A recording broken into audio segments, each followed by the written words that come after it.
बहुत समय पहले की बात है। एक घने जंगल के बीचों बीच एक बहुत ही सुंदर झील था।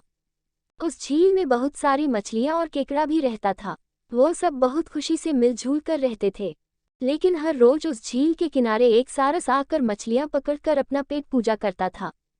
जब भी सारस झील किनारे आ पहुंचता तब सारे मछलियों के बीच भागा दौड़ी शुरू हो जाता था। ऐसे दिन बीतता गया। धीरे धीरे सारस बूढ़ा और कमजोर होने लगा। पहले की तरह वह शिकार भी नहीं कर पा रहा था। सारस बहुत दुखी होकर झील किनारे बैठ गया। सारस का ये हाल देखकर झील की मछलियां बहुत खुश हुई। सारे मछली सारस के सामने तैरने लगे पर सारस ने उन्हें कुछ नहीं किया, सिर्फ बैठा रहा। ऐसे कुछ और दिन बीत गए। सारस को ऐसे एक जगह बैठा हुआ देखकर केकड़ा सारस के पास आया और पूछा, भाई, 2-3 दिन से देख रहा हूँ तुम यहाँ चुपचाप बैठे हो, एक भी मछली नहीं पकड़ा, खाना भी नहीं खाया, क्या बात है? केकड़े की बात सुनकर सारस फुट फुट कर रोने लगा।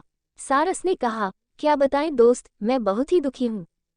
कुछ दिन पहले एक ज्योतिषी ने मुझे एक बात बताया कि बहुत ही जल्दी यह झील सूखने वाला है। बिना पानी के तुम सब कैसे जी पाओगे? तुम सब मर जाओगे। तुम लोगों की मुझे बहुत चिंता हो रहा है, इसलिए मैंने खाना पीना छोड़ दिया। केकड़े ने कहा, क्या बोल रहे हो? ये तो बहुत गंभीर और चिंता की बात है। मुझे सबको बताना होगा। सारस की बात केकड़े ने झील की सारी मछलियों को बताया।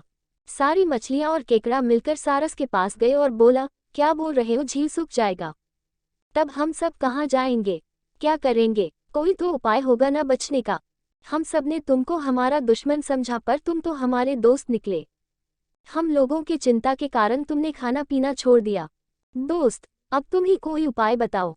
सारस ने कहा, अच्छा लगा सुनकर कि तुम सब ने मुझे दोस्त माना है। एक उपाय है, कुछ ही दूर पर एक तालाब है। अगर तुम लोग चाहो तो मैं एक एक करके तुम लोगों को वहां छोड़ सकता हूँ।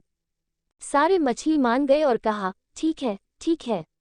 तालाब में पहुंचाने के लिए अगले दिन से सारस एक एक मछली को अपने चोंच पर लेकर जाना शुरू किया। ऐसे कुछ दिन बाद केकड़े की बारी आई। सारस केकड़े को लेकर रवाना हुआ। कुछ दूर जाने के बाद केकड़े ने सारस को पूछा, भाई, ये तालाब और कितना दूर है? केकड़े की बात सुनकर सारस हंसने लगा और कहने लगा, तालाब? कैसा तालाब? यहाँ कोई तालाब नहीं है। मैं तो खाने के लिए तुम सबको यहाँ लेकर आ रहा हूँ। इतने दिनों से मछली खा खा कर बोर हो गया हूँ, आज बहुत मजा आएगा तुमको खाकर। आसपास देखो, तुम्हारे सारे दोस्त की हड्डियाँ। अब तुम्हारी बारी है। ये बोलकर सारस एक बड़े से पत्थर पर आकर आ बैठा। सारस की बात सुनकर केकड़ा बहुत गुस्सा हो गया और अपने आप को बचाने के लिए अपने दोनों हाथों से सारस का गला दबा दिया और कुछ देर बाद सारस मर गया। फिर केकड़ा